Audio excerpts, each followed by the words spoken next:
తెలంగాణలో బోనాల పండుగ మొదలైంది. ఆషాఢ మాసం ప్రారంభం వేళ గోల్కొండలో జగదాంబిక అమ్మవారికి తొలి బోనం సమర్పించడంతో బంగారు బోనాల పండుగ మొదలవుతుంది. లంగర్ హౌస్ నుంచి ఘటాల ఊరేగింపుతో పండుగ ప్రారంభమవుతుంది. మంత్రులు పొన్నం ప్రభాకర్, కొండా సురేఖ అమ్మవారికి పట్టు వస్త్రాలు సమర్పించబోతున్నారు.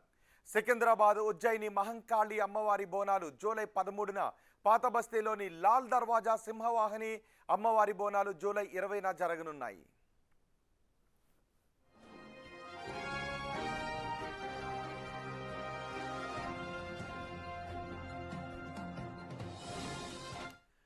జూన్ 26వ తేదీన గురువారం మొదటి బోనం, జూన్ 29వ తేదీ ఆదివారం రెండవ బోనం, జూన్ 3వ తేదీ గురువారం మూడవ బోనం, జూలై 6వ తేదీ ఆదివారం 4వ బోనం, జూలై 10వ తేదీ గురువారం 5వ బోనం, జూలై 13వ తేదీ ఆదివారం 6వ బోనం, జూలై 17వ తేదీ గురువారం 7వ బోనం, జూలై 20వ తేదీ ఆదివారం 8వ బోనం, జూలై 24వ తేదీ గురువారం 9వ బోనం నిర్వహించనున్నారు.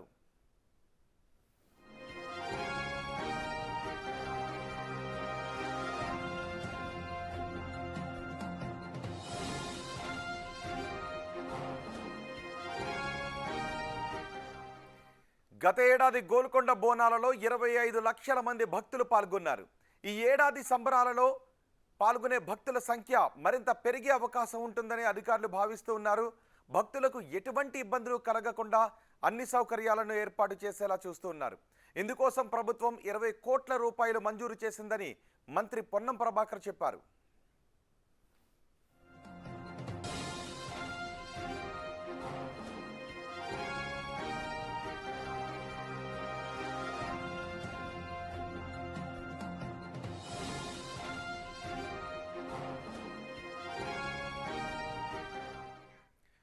బోనాల పండుగ సంబరాలు సందడిపై మరింత సమాచారం మా ప్రతినిధి అంజుమా అందిస్తారు.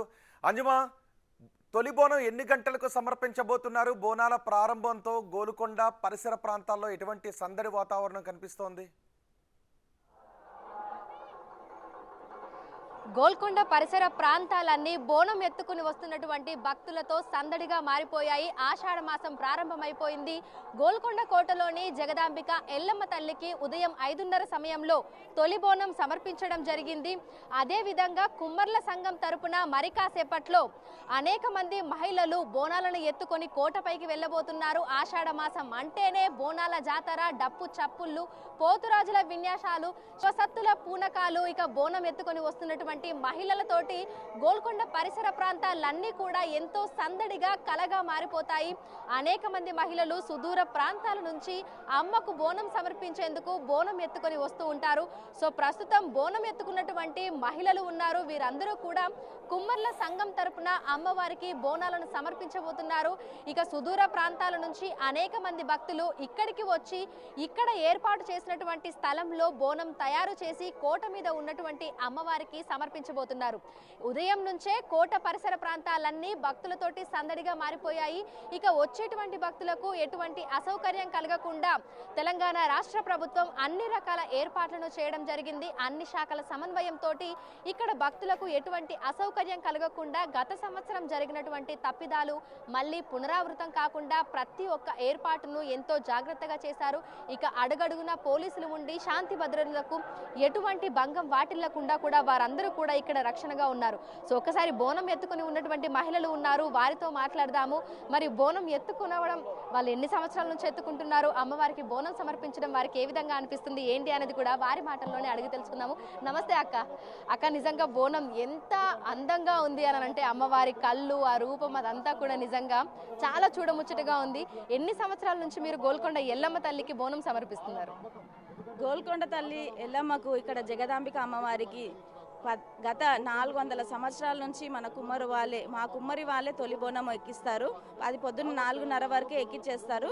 మేము రాష్ట్ర సంఘం, తెలంగాణ కుమ్మరి రాష్ట్ర సంఘం నుంచి మేము గత 3-4 ఏళ్ల నుంచి బోనాలు చేస్తున్నాము. మీరు ఎక్కాల చూడొచ్చు. గత 5-6 ఏళ్ల నుంచి మేము 501 బోనం అందరు మహిళలు రాష్ట్రంలో ఉన్న తెలంగాణ రాష్ట్రంలో ఉన్న ప్రతి ఒక్క డిస్టిక్ నుంచి మహిళలు అందరు ఇక్కడికి వస్తారు. ఇవాళ వచ్చి అందరం కలిసి ఈ పండుగ ఆషాఢ మాసంలో తొలి బోనం పండుగని చాలా ఘనంగా చేసుకుంటాము. ముంగట పోతరాజులు, శివశక్తులు, డప్పులు, అమ్మవారికి బోనము కుండలోనే ఎక్కించాలన్నది మా యొక్క ప్రత్యేకత. ఎందుకంటే ఈ కుండ అనేది మన కుండ వచ్చేసి పంచభూతాలతో తయారైన పాత్ర. మీరు మొత్తము బంగార బోనము, ఎండి బోనము, రాగి బిందెల బోనం కూడా చేస్తే అమ్మవారికి ఎక్కదు. మన కుండలో చేసిన బోనమే అమ్మవారికి ఎక్కుతుంది. ఎందుకంటే ఇది పంచభూతాలతో తయారవుతుంది. మట్టి, నీరు, గాలి, ఆకాశంలో ఎండలో పెట్టినాక లాస్ట్కి అగ్నిలో కాల్చినాక వచ్చే పాత్ర ఇది. కాబట్టి ఇందులోనే బోనం ఎక్కియాలనేది మా యొక్క ప్రత్యేకత. అందరికీ నా యొక్క విజ్ఞప్తి కూడా, ప్రతి ఒక్కరు వేరే కులం వాళ్ళు కూడా అందరూ కుండలోనే బోనం ఎక్కియాలనేది మా యొక్క కోరిక. ఈ సంవత్సరము ఎన్ని బోనాలను అమ్మవారికి సమర్పించబోతున్నారు అక్క? ఈ సంవత్సరం 501 బోనం సమర్పిస్తున్నాము. ఓకే, మొత్తంగా ఎంతమంది మహిళలు పాల్గొని ఈ బోనాలను ఎత్తుకొని అమ్మవారి దగ్గరికి వెళ్ళబోతున్నారు? దగ్గర 1000 కన్నా ఎక్కువ మంది వస్తారమ్మా. ఇవాళ మీరు గోల్కొండ కోట కింద నిలబడితే పైన వరకు కూడా మా వాళ్ళే ఉంటారు బోనం ఎత్తుకొని. ఆ వీడియో క్లిప్పింగ్స్ అన్ని లాస్ట్ 2 years బ్యాక్ నుంచి యూట్యూబ్లో చూసుకున్నా కానీ మీకు దొరుకుతాయి. సో దగ్గర 1000 మంది కన్నా ఎక్కువ మందే ఉంటారు. ఇంకా మీరందరూ కలిసి ఊరేగింపుగా అందరూ పైకి బోనాలను ఎత్తుకొని కోట పైకి వెళ్ళి అమ్మవారికి బోనం సమర్పించి దర్శనం చేసుకుంటారు. అవును. ఓకే, సో అంటే అక్క, ఆషాఢ మాసం వచ్చిందంటేనే ఆడపడుచుని ఇళ్ళకి వస్తూ ఉంటారు. మరి మీకు ఎట్లా అనిపిస్తూ ఉంటుంది? ఎందుకంటే ఈ బోనాల పండుగ అంటేనే మన ఆడవాళ్ళ పండుగ. ఎంతో సంబరంగా తల్లిగారింటికి వచ్చి మనందరం కూడా ఆ తల్లిని కొలుచుకుంటా ఉంటాము. సో ఎట్లా అనిపిస్తుంటుంది అక్క? మీకు ఎట్లా అనిపిస్తుంది బోనాలు వచ్చినాయి అంటే? ముందుగా అందరికీ బోనాల శుభాకాంక్షలు. ముందుగా తర్వాత మీడియా మిత్రులకు అందరికీ బోనాల శుభాకాంక్షలు. ఈ బోనం యొక్క ప్రత్యేకత ఏంటంటే, ఆషాఢ మాసంలో వచ్చే బోనం ప్రత్యేకత ఏంటంటే, కుండలో నైవేద్యం పెట్టి తర్వాత పైన ఉన్న నువ్వుల నూనె పోసి దీపం ముట్టిస్తూ ఆ పొగతో ఉన్న రసాయనాలతో వానలు కురవడం, పంటలు అవి పండడం కూడా ఇది ఒక ప్రత్యేకత కూడా ఉంది. అది చాలా మంచిగా అనిపిస్తుంది. ఎందుకంటే మేము పల్లెటూర్లలో మాకు అదే కదా ప్రత్యేకత. పల్లెటూర్లలో మేము వరి పండిస్తేనే కదా అందరు తినేది. ఆ ప్రత్యేకత కూడా ఈ బోనాలలో ఉంది. కానీ చాలా చాలా హ్యాపీగా ఉంది. సో గోల్కొండలో బోనాల జాతర ఉత్సవాలు అవన్నీ కూడా షురూ అయిపోయాయి. ఒక్కసారి మనం ఇక్కడ విజువల్స్ లో కూడా చూసుకోవచ్చు. అమ్మవారికి సమర్పించేందుకు బోనాలన్నింటినీ ఈ విధంగా వరుస క్రమంలో ఇక్కడ అమర్చడం జరిగింది. బోనాలన్నింటిలో కూడా అమ్మవారి కోసము నైవేద్యము, అదే విధంగా శాఖ, వీటన్నింటిని కూడా పెట్టి ఇక్కడ ఏర్పాటు చేయడం జరిగింది. సో వీరందరూ కూడా ఇక్కడ ఊరేగింపుగా అమ్మవారికి సమర్పించేందుకు మరి కాసేపట్లో వీరందరూ కూడా మహిళలందరూ బోనం ఎత్తుకొని పైకి వెళ్ళబోతున్నారు. గోల్కొండ పరిసర ప్రాంతాలన్నీ బోనం ఎత్తుకున్నటువంటి మహిళలతో ఎంతో సందడిగా, ఎంతో కలగా మారిపోయాయి. రైట్ అంజుమా.